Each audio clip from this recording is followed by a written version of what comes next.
Pimpinan Dewan Perwakilan Rakyat Kota DPRK dan Komisi 4 DPRK Banda Aceh meninjau kondisi RSUD Meraksa Banda Aceh untuk memastikan kesiapan rumah sakit seiring kembali meningkatnya kasus COVID-19 di Banda Aceh pada Selasa 25 Mei 2021. Peninjauan tersebut dipimpin langsung Ketua DPRK Faridnya Umar, didampingi Wakil Ketua 1 dan 2 Usman dan Isnaini Husda, serta Ketua Komisi 4 Tati Mutia Asmara dan anggota Komisi 4 Kasumi Sulaiman, serta didampingi Direktur RSU Meraksa Fuziati. Ketua DPRK Banda Aceh Faridnya Umar mengatakan kunjungan tersebut pasca Banda Aceh kembali menjadi zona merah, serta menindaklanjuti laporan dari pihak RSU Meraksa dan Dinas Kesehatan bahwa selama ini telah terjadi peningkatan pasien yang telah terkonfirmasi positif COVID-19. Dari kunjungan tersebut diketahui bahwa dari 63 kapasitas tempat tidur di ruang Pinere RSU Meraksa telah penuh, sementara pasien semakin bertambah banyak. Pada hari ini, pimpinan DPRK, saya, Pak Usman dan Pak Isnaini, serta Ketua Komisi D, Bu Tati dan Bu Kasumi dari Komisi D, melakukan kunjungan, menindaklanjuti laporan dari rumah sakit dan juga dinas, serta fakta di lapangan terjadi peningkatan yang sangat luar biasa jumlah pasien yang terkonfirmasi COVID-19.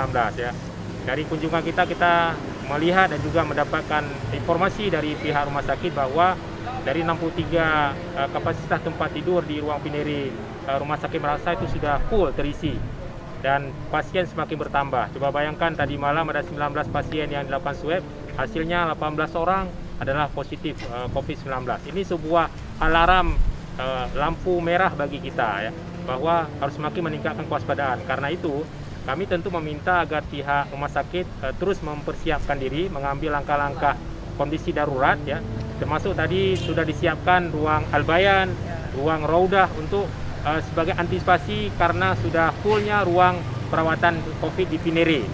Dan kami juga meminta pemerintah Kota Banda Aceh melalui instansi terkait tentu untuk segera mengambil langkah-langkah cepat dan tepat.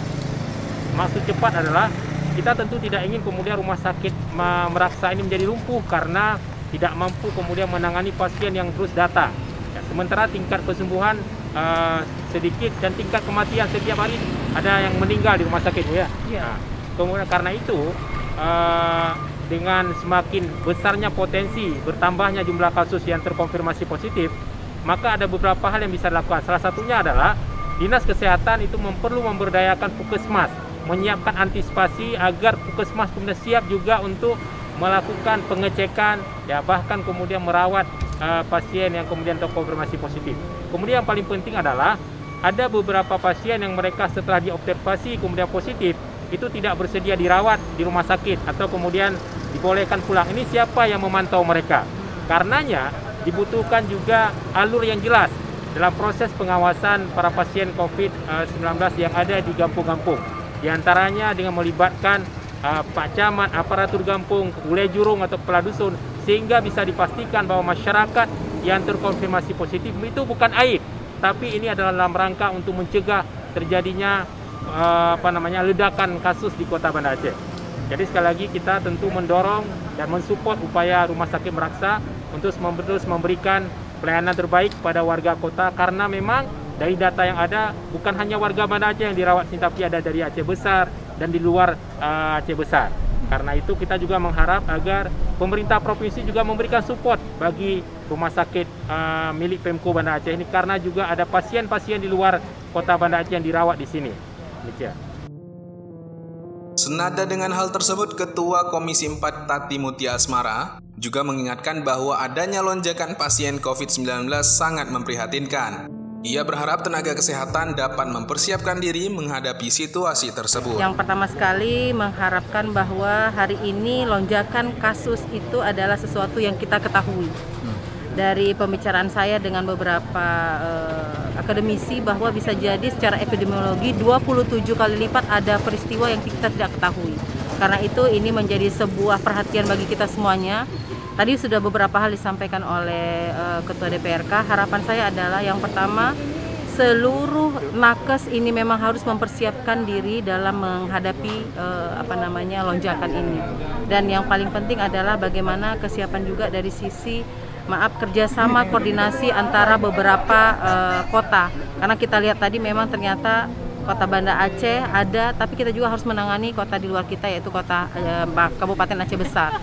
Dan yang terakhir saya melihat bahwa yang paling riskan di sini adalah kaum ibu. Karena itu kami dari Komisi 4 sangat berharap bahwa kita semuanya kembali menguatkan ya yang namanya bagaimana prokes di rumah-rumah di level-level kampung.